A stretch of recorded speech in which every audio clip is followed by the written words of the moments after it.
Hello, welcome back. It's another episode of the Just for Today podcast, and today I am joined by the lovely Emily Hodge as part of my series Women Who Thrive.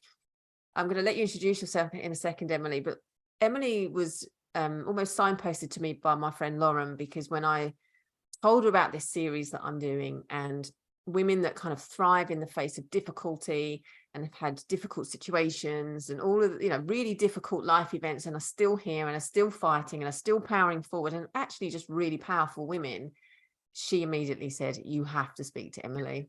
Lauren's a big advocate and supporter of you, so we had a brief conversation before, but I'm delighted that you're here. I do know a little bit about your story, which we will get into. But first and foremost, would you like to introduce yourself?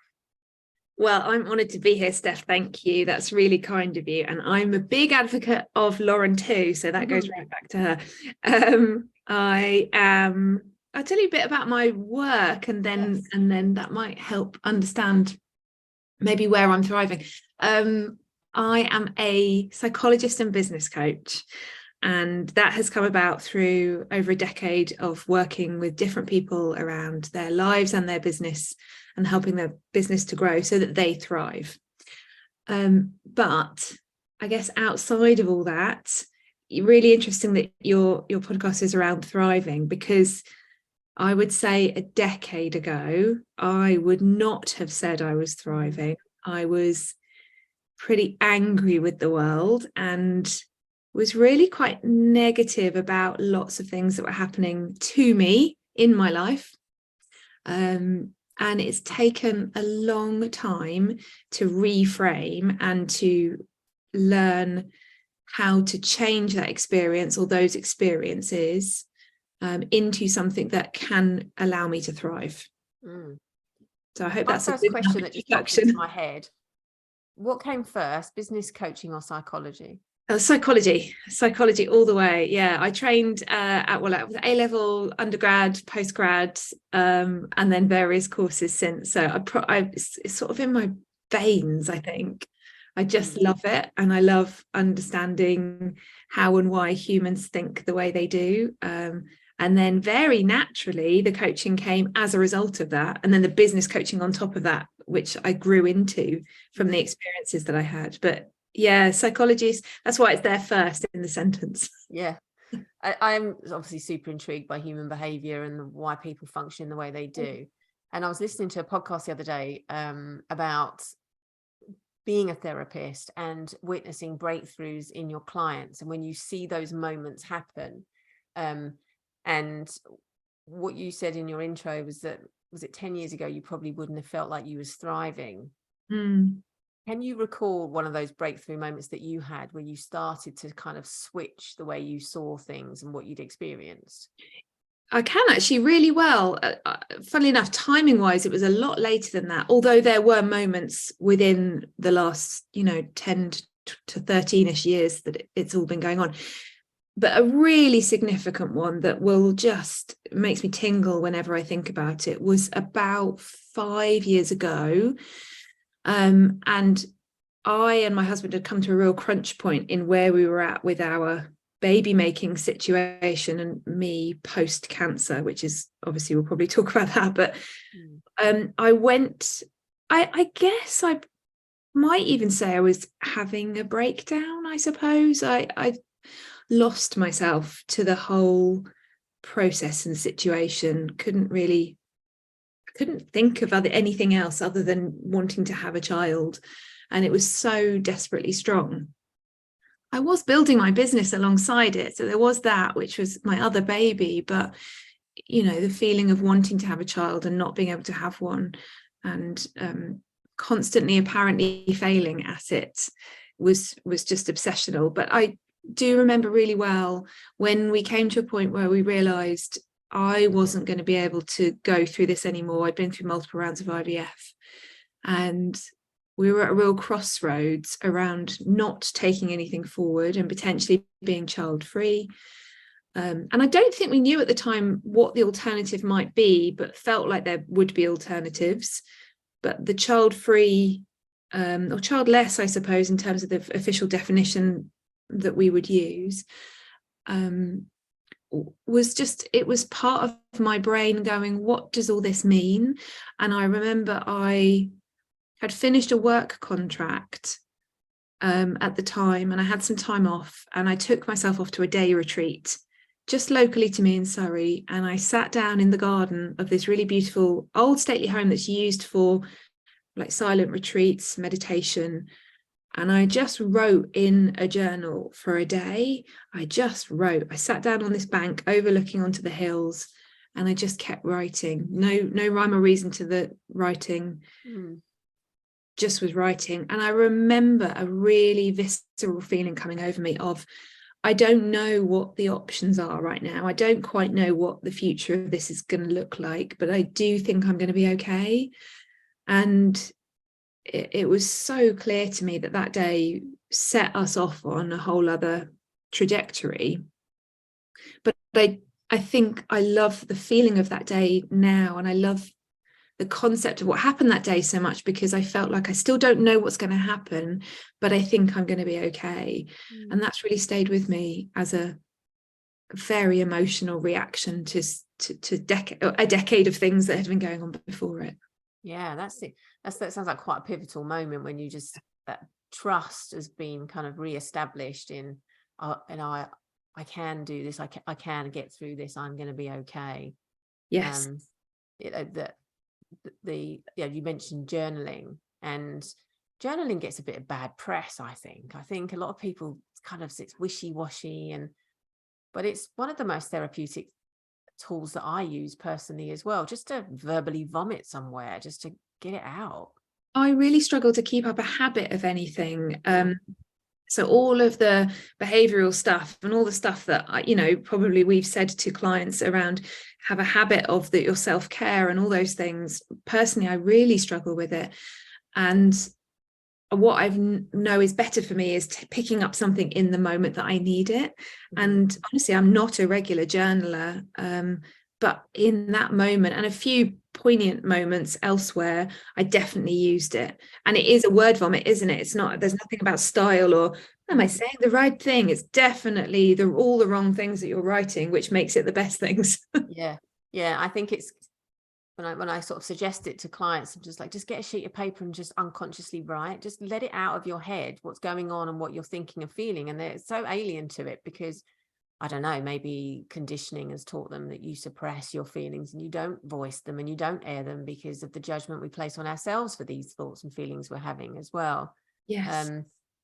It can be a bit of a tricky thing for them to get started with. But no, I'm like you. I don't regularly journal. I don't set a timer. I don't get up in the morning and do any of those practices. I just, when I feel the desire, I will get my notebook out and just scribble and do what I need to do. And I find it so useful.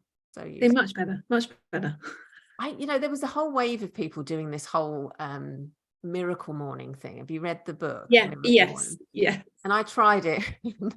And it was like 5 a.m. Up we go. Right, we've got a glass of water first. And then we did. And I'm not poo-pooing it. Like, I know a lot of people absolutely love it and it works for them. But I was so knackered. Like I was just going through the motions. I wasn't feeling the benefits of doing it. Right. I used to be such a morning person. It's so depressing. But as I've gotten older and perimenopause, I cannot function in the same way in the morning at all. And I used to feel really sad and ashamed about that. And then I decided to lose this shame around it because there's just nothing you can do. It doesn't make you a better or a worse person. It just makes you a different person. The word shame that you just used is probably a very common word that my clients use. And one of the biggest questions they ask me is, how do I get rid of it?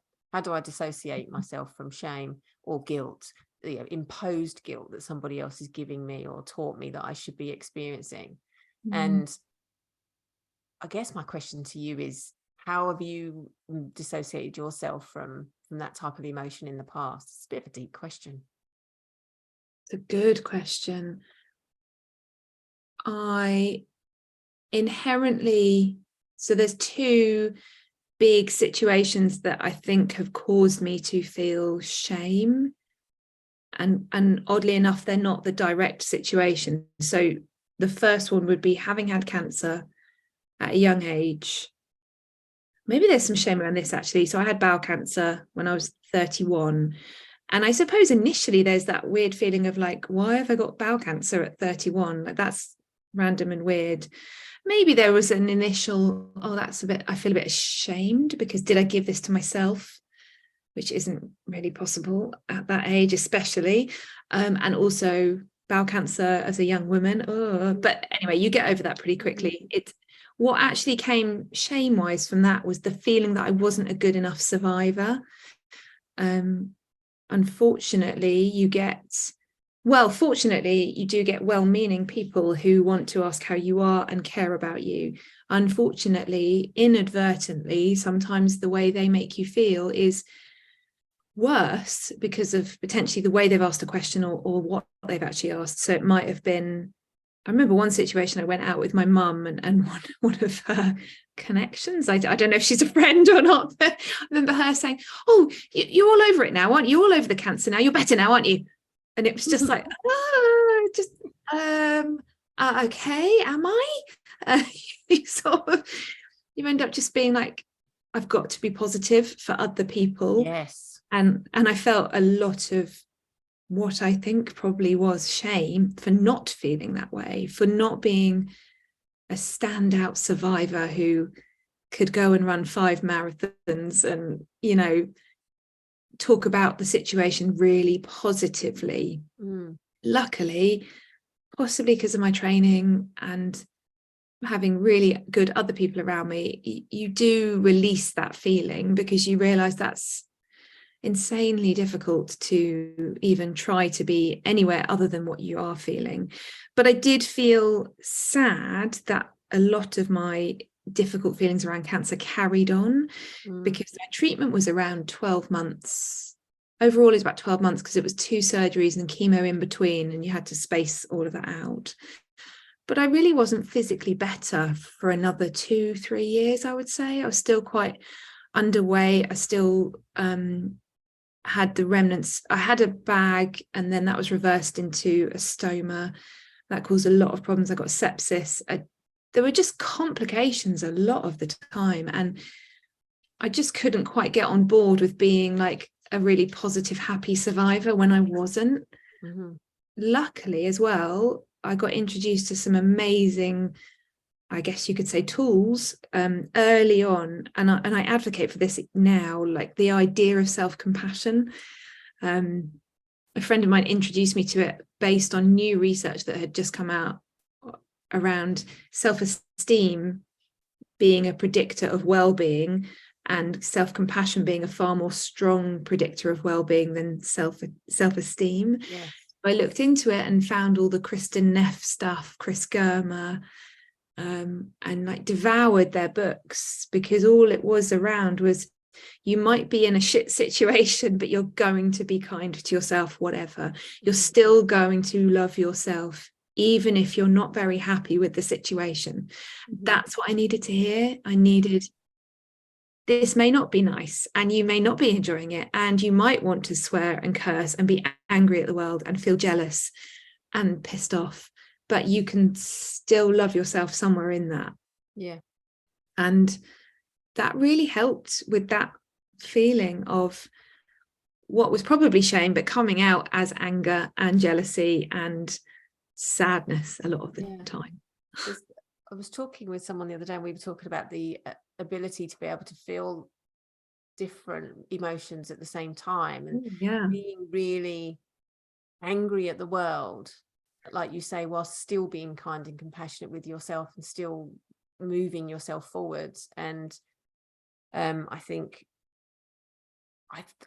personally from my generation, there was a lack of emotional awareness and a lack of emotional intelligence around expressing, understanding our feelings. And it was, come on, just keep going, stiff upper lip. And I think in the world of cancer as well, having experienced watching my sister go through cancer, there is this, we can't allow ourselves to think of anything other than getting through this and surviving it and coming out the other end and being positive.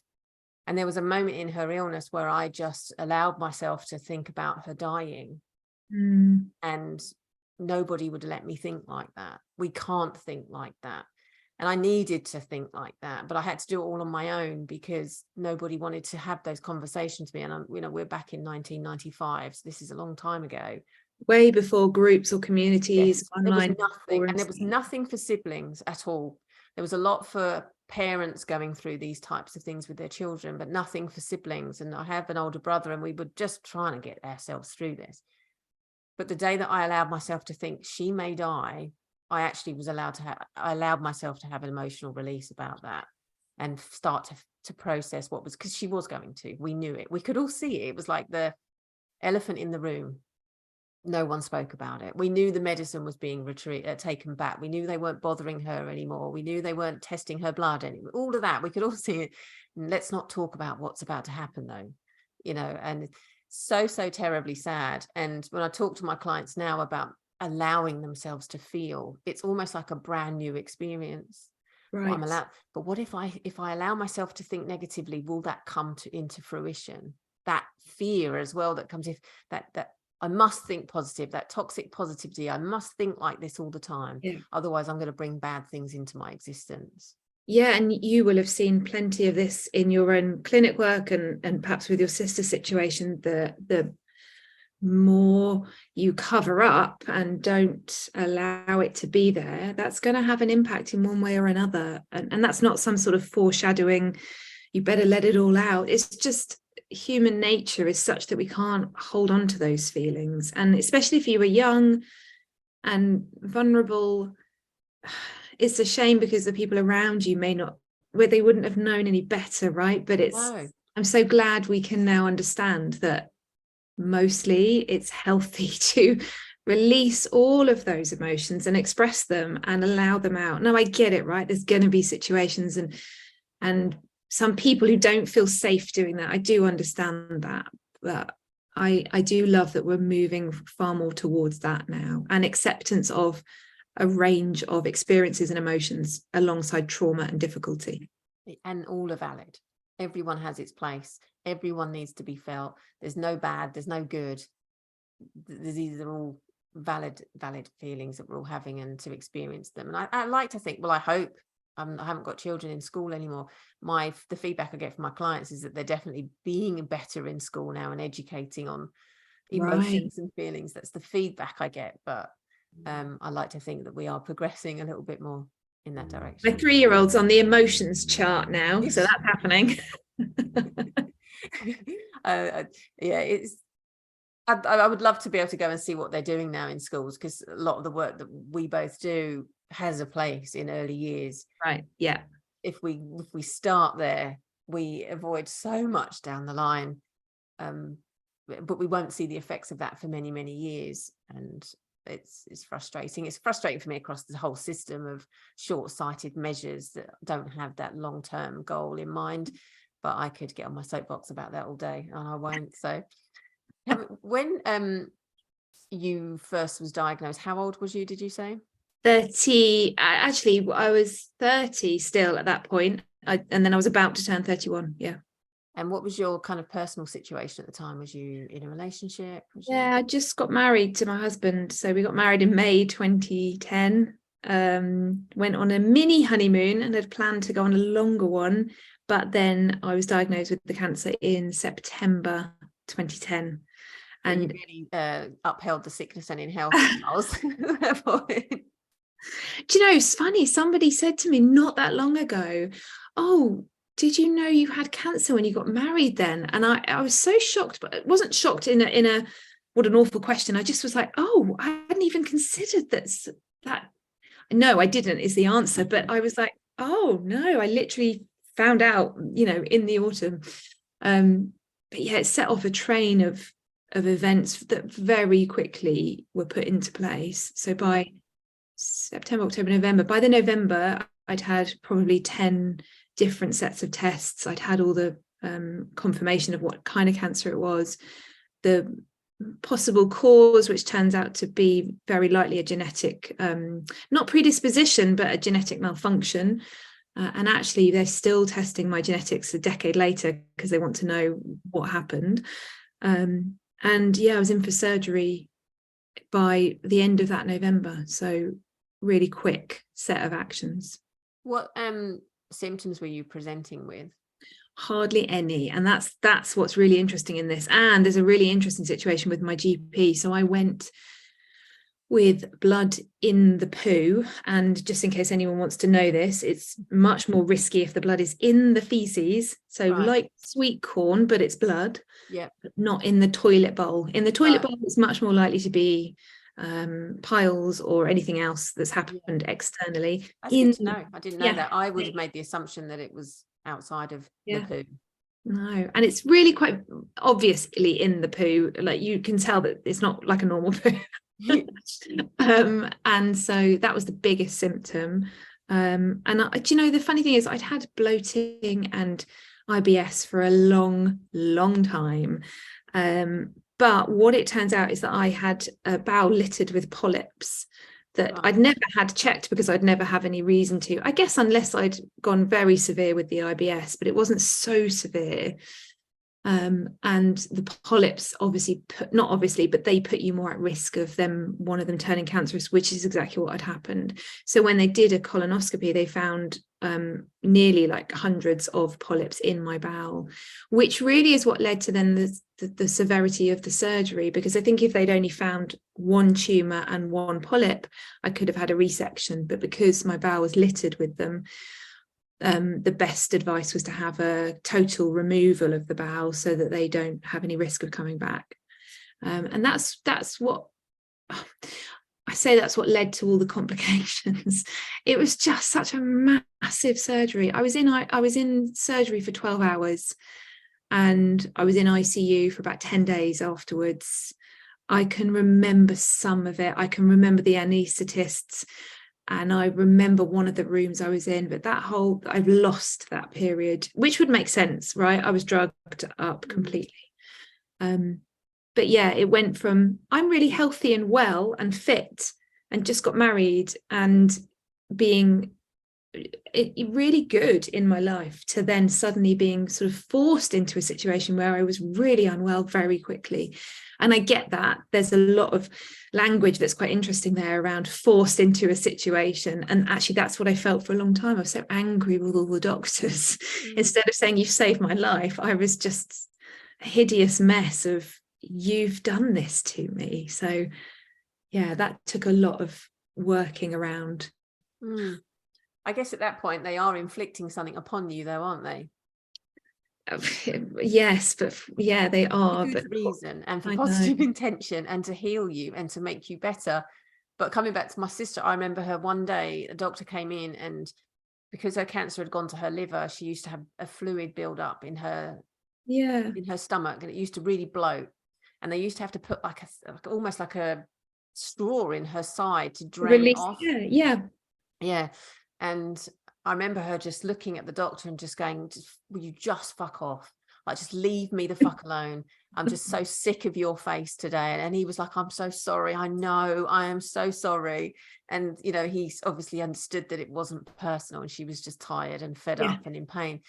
But at that point, she couldn't see that, or she was unable to see that what he was doing was going to make her feel more comfortable, unless she was just in so much discomfort and pain.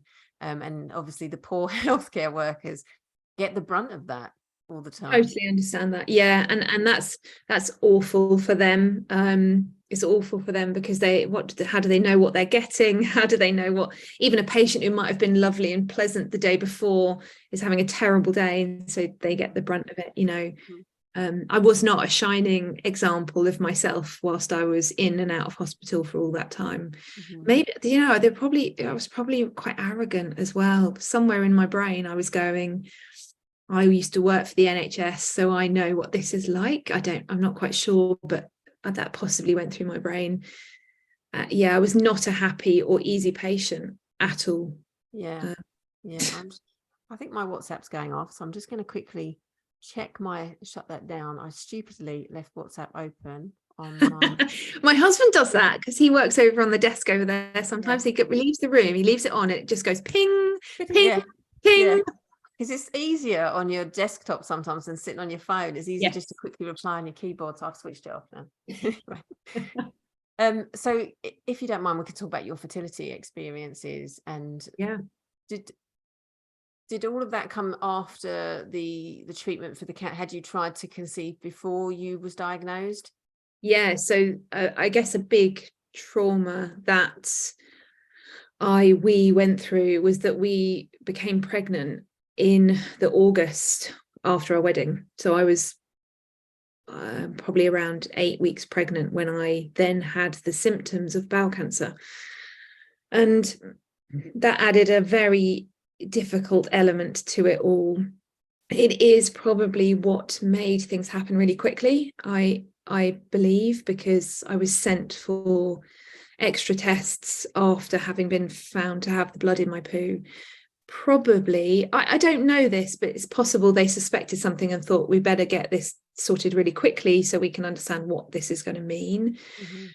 In my head at the time, it was all very, before it was confirmed as cancer, and definitely before I knew what kind of surgery I was going to have, it was, well, this will all just get sorted and I'll have the baby. I'll go and have the baby. And we hadn't really been trying. We got pregnant, we think, on the honeymoon. So when it came down to it at the diagnosis, the world just kind of went into free fall a bit. And we actually had to make the awful decision to have a termination. Because of where the tumour was and the extent of the surgery. I couldn't continue with the pregnancy. And that I not only believe, but I know that that's what caused a lot of the trauma in my brain after it all. I'm not saying that if that hadn't have happened, I'd have been much better and I'd have been a great patient and I would have been fine, because the bowel cancer situation was bad enough and the surgery was so extreme. But I think mentally I might have been somewhat more resilient than what I was, because in my brain I was going through beginnings of cancer treatment when I should have been having a baby and when I should have been on maternity leave. I was on sick leave from work. I couldn't get any of my head around it, and I didn't. What happened was, I think I compartmentalized it into, now I'm dealing with cancer and then we'll have to deal with that bit afterwards. I didn't know that bit afterwards was going to take 10 years to not just have a result of having a baby, but just any kind of resolution of feeling better. So according to us, my fertility was fine before cancer. And after I was no longer pregnant, but before my bowel cancer surgery, I had a very quick round of IVF, which is a complete head fuck too. I was in the IVF clinic having only been pregnant 2 weeks earlier, it's just awful. Yeah, very visually remember all of these things, of like the smells of the rooms and things. So we had embryos stored, which we then obviously kept on ice. And at that point, fertility went out of our brains and survivorship and all those other things around cancer came in. But about a year later, after I'd had like the second last surgery, we started talking about, do you think I'll be able to get pregnant? According to bowel cancer treatment, it doesn't directly affect your fertility, but the problem is there's not much evidence, because the population of bowel cancer patients are usually older and male. Right. There's very little evidence or testing or trials that have been done on pregnant women in cancer treatment. And if it had been, it was mostly on breast cancer, because that was a little bit more common in women of fertility age. There's just no evidence, really. What we did know is that my ovaries were intact, my hormones were working. I just had a lot of scarring and a lot of internal organ changes. So yeah, we started trying about a year, probably about 2 years after the diagnosis. I think we maybe started trying quickly. Well, within 6 months, hadn't been pregnant, and so we were referred to a clinic, and that really set us off onto the sort of next stage of post-cancer life, which was trying to have a baby through IVF, which proved sometimes I would tell you that it was more challenging than the cancer. I don't know what I think right now, but I could tell you it was more challenging than the cancer. I think because it felt like life was really unfair around giving me cancer. Yeah. And so surely I wouldn't have to deal with anything else anymore. I think you get this false sense of security when, and again, personally, this is our experience. We have this, well, my sister died of cancer, so I should be good now, right? Yes. I should be good now. My family should be good now because I've had my dose. And then we also lost our stepsister to bowel cancer as well. And that was 12 years ago. And again, me and my brother were like, right, we've got to be all right now. We've got to be all right now. Everybody should be okay now. And you have this kind of thing. So I've had our dose. We've had our real bad luck. We've had some really difficult situations. So should be plain sailing from this point onwards. So was you kind of in that state of mind? Absolutely, I was. And I think it's probably what only kept me going, because it just felt like life can only get a bit better now. Yeah.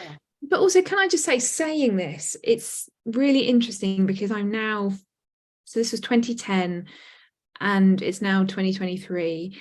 And my reflection on it all now is different to what my reflection on it all was even potentially 3 years ago, and definitely 5 or 6 years ago.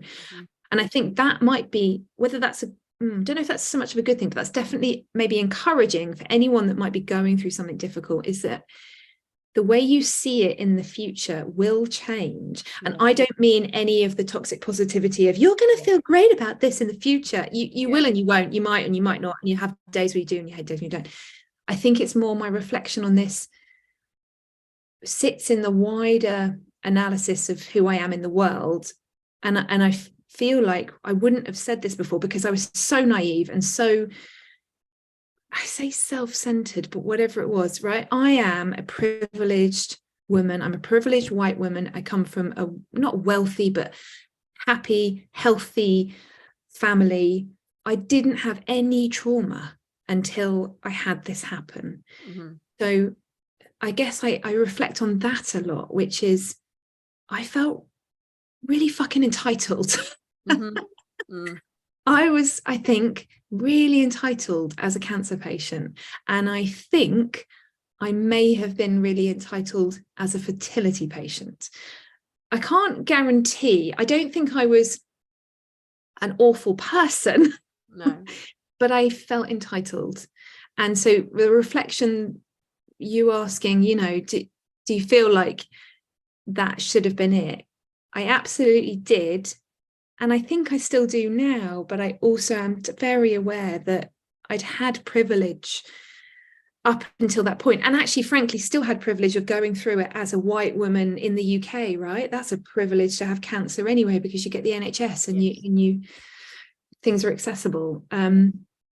So I feel like I was so naive to not think of that earlier. But I don't think I could have done, and it's okay that I didn't. I think I was pretty entitled, but perhaps was allowed to be entitled at some of that, which is I would like to have a baby with my husband, and I'd like to not have cancer. So absolutely. I think I remember the words coming out of my mouth 3 years, about 3 years ago, pre-COVID. Somebody said, we were talking about really difficult life events and why me. You know, people think, why me? What did I do wrong? What have I done that's created this to come into my world? And I'd heard somebody saying it, and I said, but why not me? Who am I to think I have, first of all, that much power that it won't happen to me, that I'm a good person, therefore good things can only happen to me? Why should it?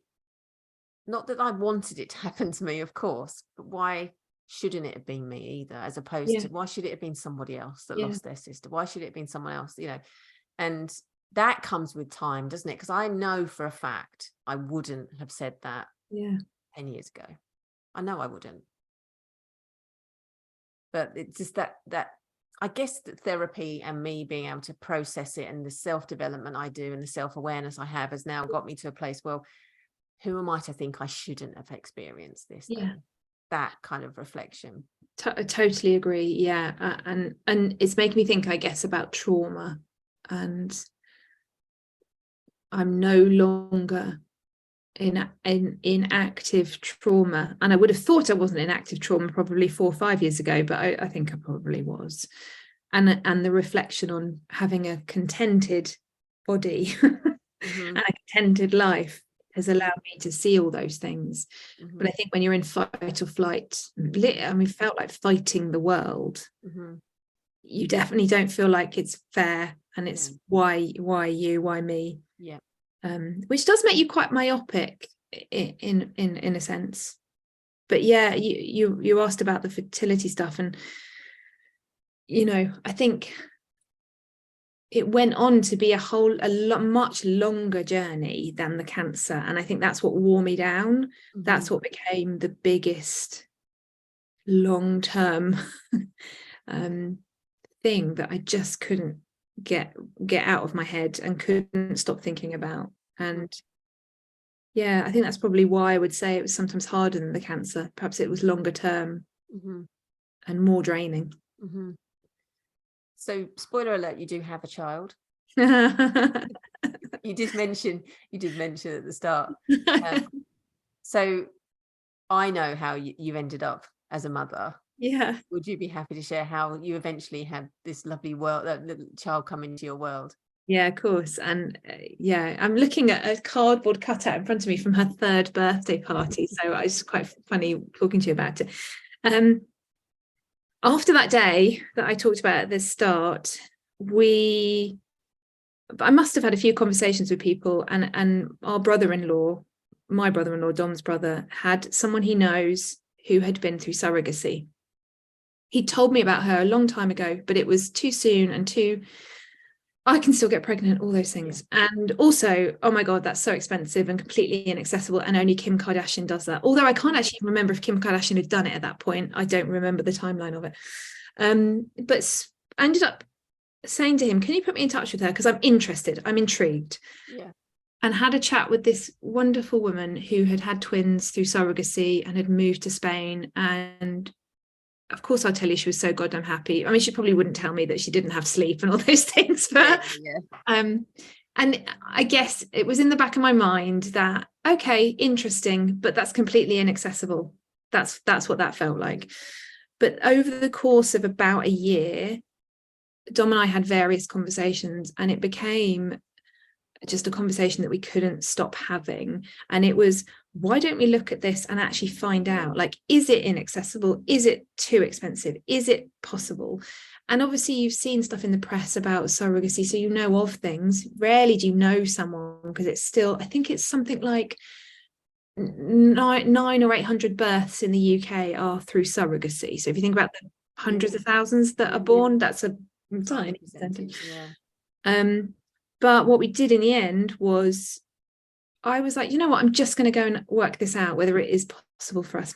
So I found an agency in the UK, and I just said, here's the deal. What can you tell me? And they just talked me through, this is what it looks like. This is where you could do it. This is the budget, as in possible range. And, you know, come back to us if you'd like to talk to us more. And this is probably where I'll also say, this is, again, I think surrogacy is also a privilege, right? It is not free and it is not cheap. So if you're doing IVF anyway, you're budgeting for a certain amount of money to have your child. Yeah.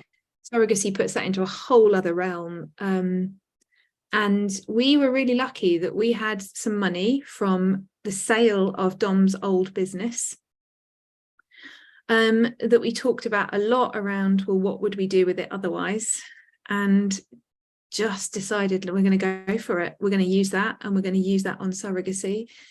And ended up phoning the agency, went to visit them in person with our dog at the time, and set the ball in motion.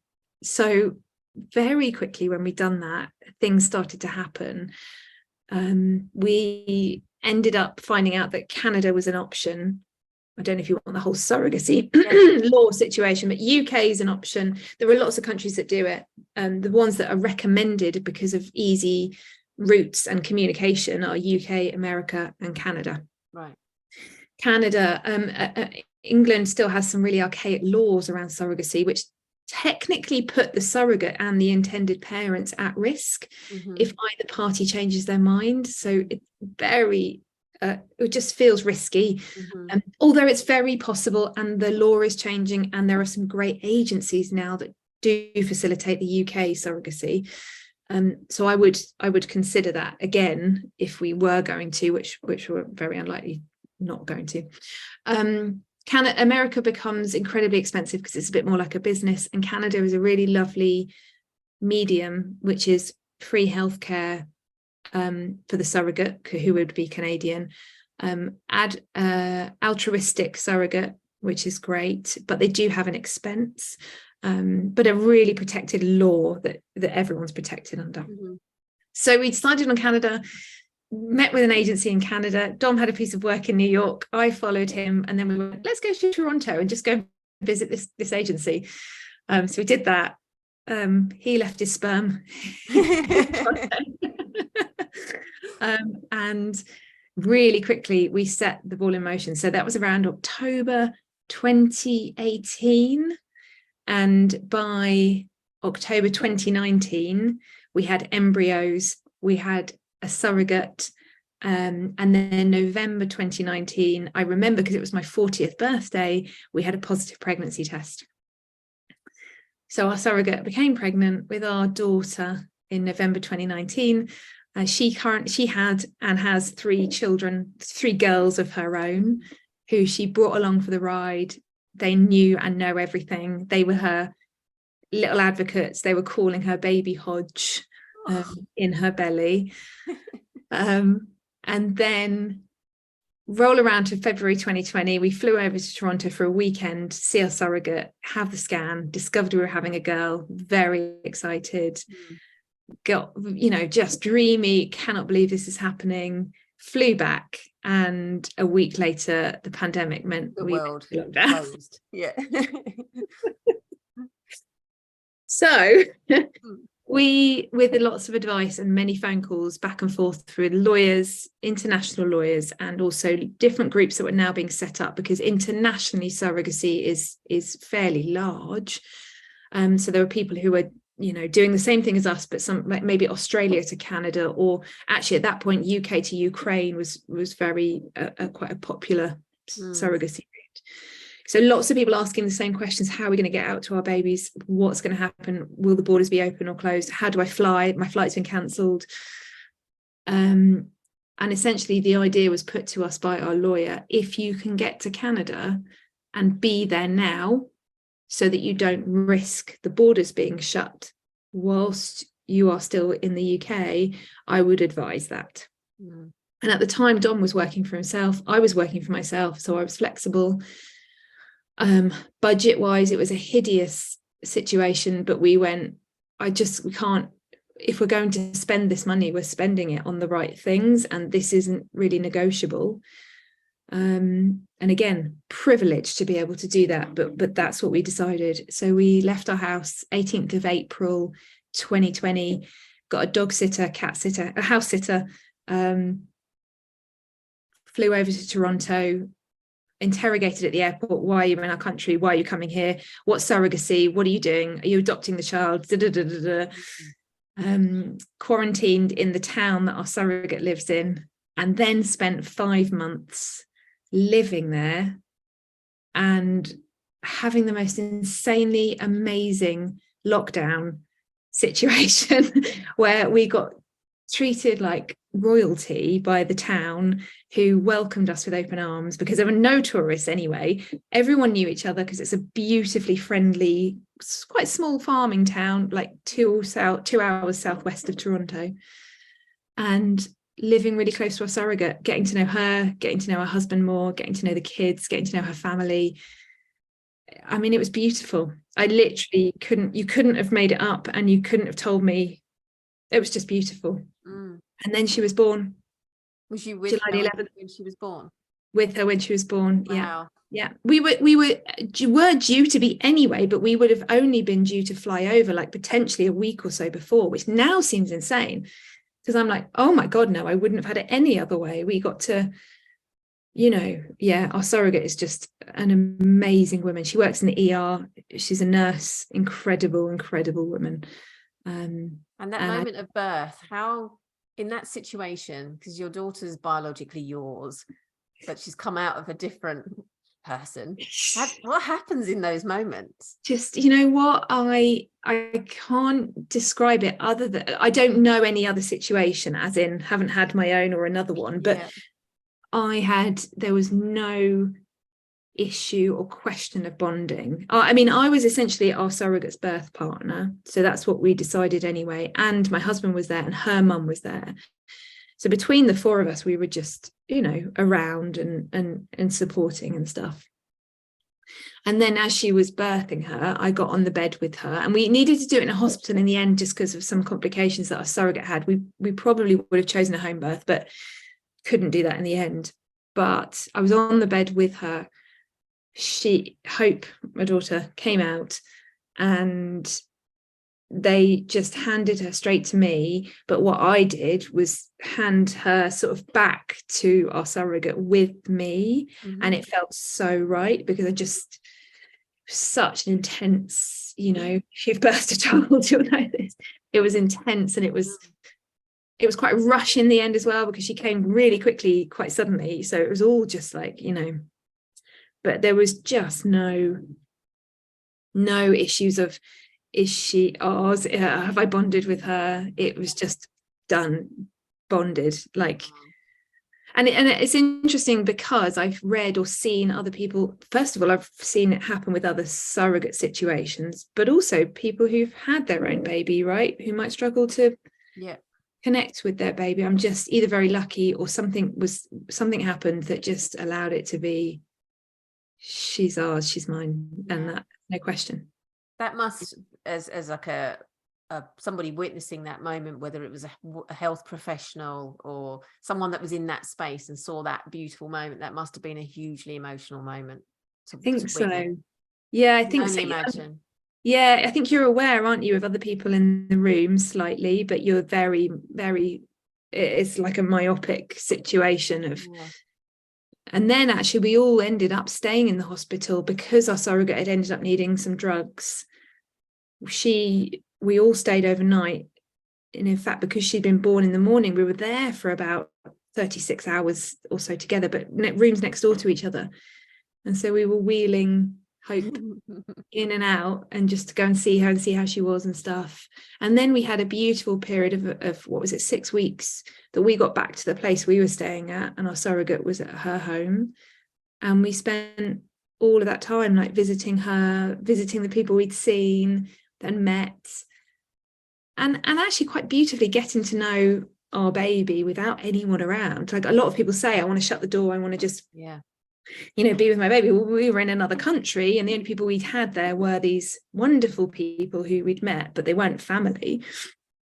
And so actually after about 6 weeks, it felt like it's the right time to go home. So we had to sort out passports and all sorts, and then arrived back home in late September, October 2020.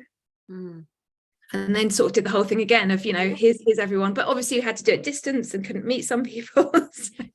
I mean, the saying goes, it takes a village to raise a child. I mean, that is the exact story for you, isn't it? Yeah. You being welcomed into this village type community in a foreign country where your baby is being grown. And just, I mean, what an incredible story. It was honestly incredible. And we did a little article for the local news there because it was so special. And we're actually planning to go out next year for a month. So we're going to go and stay in the village that we stayed in, see our surrogate, see her kids, see some other family. It's just really special. And do you know what's even nicer is that Hope now at 3 obviously has got some cognition about sometimes she recognizes that babies are in tummies, for example. So we've started introducing it as Randall, our surrogate, you remember she was there when you were born. She helped us have you, and she knows that she was born in Canada. I think the next stage is maybe talking to you about being Randall's tummy, and then all those things, those little bits of information that we need to sort of drip feed her as she gets more cognizant of it. But she'll know every bit of this story. There's, I want her to be proud of it and excited about it. Yeah, 100%. It's just such an incredible story. It really is. I would have loved to have just witnessed that moment where, it all just came together. It must have been really magical to see. It must have been. Yeah, it's just, it's insane. Even now, I love reflecting on it in this way, because it's a chance to really think about those details, isn't it? Yeah, it's just beautiful. Thank you. So one of the messages that I put out on the podcast all the time, and something I live by, is this idea of collateral beauty, and that everything that we experience in our lifetime has created us in a very beautiful way, if we choose to see it, of course. And I know for some of the women that I work with, they can't quite see it yet, and it's too early to be able to see it. And I had this kind of awakening moment when, I don't know if you've ever seen the movie Collateral Beauty. No, I know Collateral Damage, but I think it's very different to that. It's the same idea, but in a different way. But it's a Will Smith movie, and I just kind of stumbled upon it on, it wasn't even Netflix, because that didn't even exist at the time. I was on Sky probably, and I just stumbled on, I wanted to watch something. I thought, worst, Will Smith, what's the worst that's going to happen, right? So, and there's some really big names in there, and I just, Helen Mirren, just trying to think of all the names that are in there now. Oh, I can't remember. Anyway, I'm terrible with names, but it had a moment where I just went, wow. And I don't want to tell you the story because it'll ruin it if you go on and watch it. But essentially, somebody loses someone and they start seeing the beauty of that loss over time. Right. And it really helped reframe everything for me. I kind of had this moment of, oh my goodness, I am everything I am today because of my sister, because of the illness, because of her legacy, because of everything. And it kind of started to propel me forwards in a really powerful way. So I like to now I work with my clients to start helping them see it, just gradually and gently. And as part of this series, I like to ask the question to the women that I'm talking to is, what collateral beauty do they see in their life as a result of the experiences they've had? Oh, well, the most obvious and biggest one is my daughter, because she wouldn't have been here, right? It would have been, it sounds odd to say maybe, but we may have even had a different child, right? Or maybe two other children, and it wouldn't have been her. And I don't know who those children would have been, but I know Hope, and I know who she is and how she is in the world. So that's going to make me quite emotional. I think there's also like a wisdom that maybe comes with it, right? I don't think you can put your finger on what wisdom is, but you can tell what it feels like. And maybe in an arrogant way, I'll often get told in my work that I'm a wise person, or something about wisdom, which I really appreciate, and ego loves that. Yes, of course. But I think maybe it is it's something that's in me that has led to me also making the decisions I've made, and perhaps persevering in this whole fertility situation. And that's an interesting phrasing, though. I don't think people should always persevere, and people who need to stop are no less wise than anyone who can carry on. But I think the feeling of wisdom I'm really proud of, because I wouldn't have it if I hadn't have been through all those things. But the biggest one is Hope. She's just, it's such a cool thing to experience her as a 3-year-old now, and her own little person, and see that that's what we made. All of the trauma and all of the length of time everything took made her, because she would have been a different person. It would have been a different egg, and it would have been a different sperm. I know that's probably what every parent says, but it just feels like that's the most poignant. Yeah, that's beautiful. I totally hear you. My first son came along 3 months after my sister died. I found out I was expecting him, And I always that was never the plan. It was never the plan at that time. But I say to him, you know, and then the 2 subsequent boys that came after that, I'm just like, you changed everything. You changed everything, and for the good, for the beautiful. You changed the game, and that's because you chose to come along when you did. What does he say to you when you say that? I mean, I think there's a lot of pressure on him, actually, because not that long ago, oh, Mum, no. He sort of says, because I think I had to lay off it a little bit, because I used to say to him, you made Nan and Granddad smile again. Just the kind of something to live for. Yeah. And I think 26 years on, he sort of said to me the day, Christ, you know, because I am the one that made them live, you know, and he's kind of made an off the cuff remark, and I'm like, we might have laid that on a bit thick, you know. Poor kid. Not any pressure on your son, but yeah, so you know, you need to keep that going, please, you know. So I think, yeah, possibly we might have put a bit of pressure on him through that, but I think he understands as well that it's all through love and positive intention. And actually, my spiritual beliefs are very much that my children chose me, and we don't have any say in it. In fact, they come along when you're supposed to get them, and they decide that you're the person, and off we go. So that's kind of how I go through life. But I love that. Yeah, but I love the name that you chose for her. It's just such a beautiful name as well, and it just encapsulates everything. It's just her, right? She's just she's an awesome hope. She calls herself, she says, I'm Hope Hodge. I'm Hope. That's a good name, Double H. That's a good name. That's a good sturdy name. It's all right.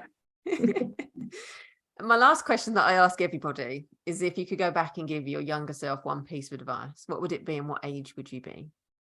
Oh, can I do 2 ages? Yes, you can. I feel like there's like pre-cancer life and post-cancer. Pre-cancer, it would be like around university, and I would say, get involved in all of the like extra activity there are, because I really regret now. I was really like active and stuff, but I did a lot of running, so I did a lot of stuff solo, and I would have loved to have done things like theatre. Nothing was stopping me, no one was stopping me. I just didn't really like do it. And I always thought maybe that would be something cool. But I suppose the other side of that is, don't be so worried about what other people think, because I'm sure I thought I'd be judged if I went to all these. Anyway, that's number 1, and that came to me pretty. Number 2 is something we've already said, really, around post-cancer life, and just being able to be okay when you're not okay. So it's not be positive, it's you will not be okay all the time, and that is all right. You're not a bad person. You don't have to judge yourself. You don't have to feel like you should get better quickly. You are just going at your own pace. And that's a message that I constantly reiterate even now. If I'm having a bad day, that's like a version of it. So if I can have 2, please, I'd like those. You have 2. I'll let you have 2. That's amazing. Thank you so much for taking time out to talk to me. So I've loved this conversation. I think we are on a very similar wavelength in many ways.